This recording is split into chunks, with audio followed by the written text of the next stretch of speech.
Banyak orang menyebutku James Bond Indonesia, karena aku sangat paling menyamar, memiliki 1000 wajah, dan terlibat cinta dengan banyak wanita cantik. Namaku Datuk Ibrahim Sultan Malaka atau lebih dikenal sebagai Tan Malaka. Selama 20 tahun, aku tinggal di berbagai negara dengan banyak identitas dan profesi. Ilyas Hussein, Ali Syarifia, dan Hasan Ghazali hanyalah sedikit dari beberapa nama yang aku gunakan selama perjuanganku. Kini, aku tidak perlu menyembunyikan namaku lagi. Aku Tan Malaka dikenal sebagai seorang aktivis, pemikir, beliawan, diplomat, dan tidak jarang aku dianggap sebagai seorang mata-mata. Sejak kecil, aku terkenal sebagai anak yang pintar namun sedikit nakal. Setelah bersekolah di Quack School, aku melanjutkan pendidikanku di negeri Belanda. Di sanalah aku banyak mempelajari ideologi politik, termasuk ideologi politik sayap kiri. Setelah menyelesaikan studiku di Belanda, aku sempat kembali ke Indonesia dan menjadi pelajar. Kondisi ekonomi masyarakat yang buruk saat itu membuatku berpikir bahwa aku harus melakukan sesuatu untuk memperbaiki keadaan. Aku pun memulai gerakan perlawanan yang berinspirasi dari keberhasilan revolusi Bolshevik di Rusia. Saat itu, aku mulai dikenal sebagai salah satu tokoh radikal yang menentang pemerintahan Hindia Belanda. Hal ini membuatku harus berpindah dari satu negara ke negara lain agar aku tetap bisa melanjutkan perjuanganku.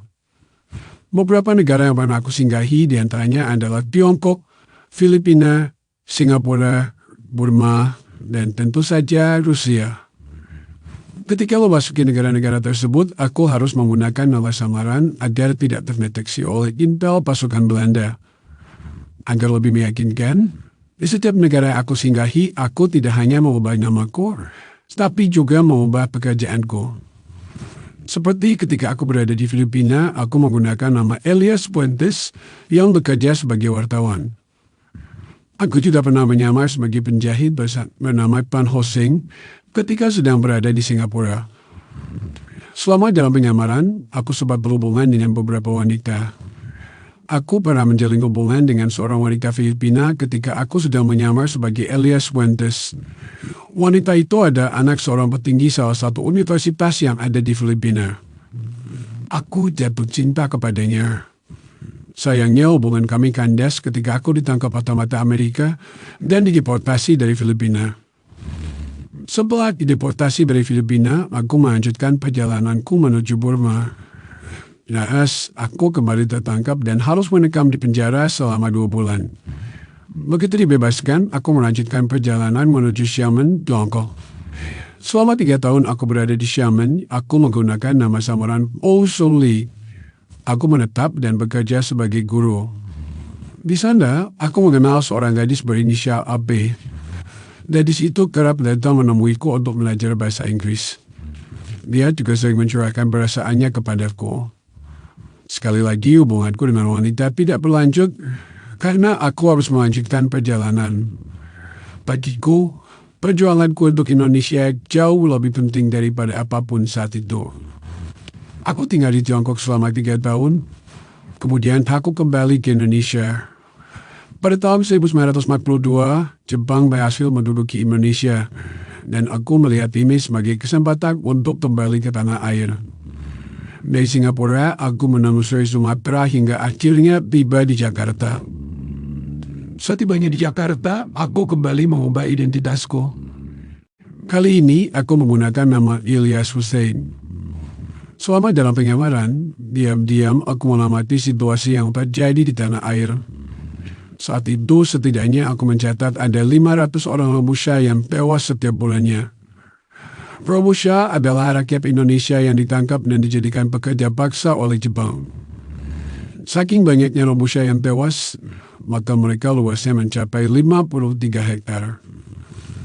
Pada tanggal 31 Agustus 1945, 2 minggu setelah proklamasi kemerdekaan Indonesia, aku diam-diam bertemu dengan Soekarno.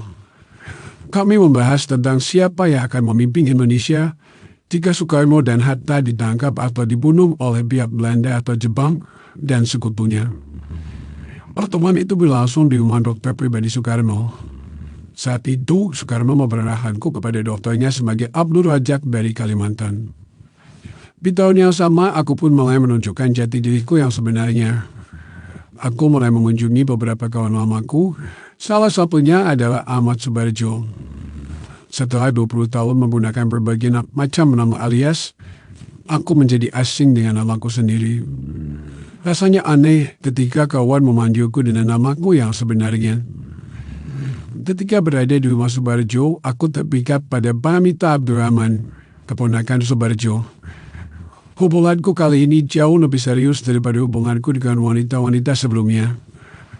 Namun, sekali lagi, kesibukanku dalam berbagai gerakan politik begitu mencita perhatianku hingga membuat hubunganku dengan Paramita akhirnya kandas. Paramita menjadi wanita terakhir yang menghiasi perjalanan hidupku sebelum aku mati ditembak pada tahun 1949. Setelah semua perjuangan yang aku lakukan untuk mewujudkan Republik Indonesia, aku harus menelan pil pahit. Karena aku mati di ujung senapan prajurit bangsa yang selama ini aku bela mati-matian hingga mengorbankan kehidupan pribadi dan namaku sendiri.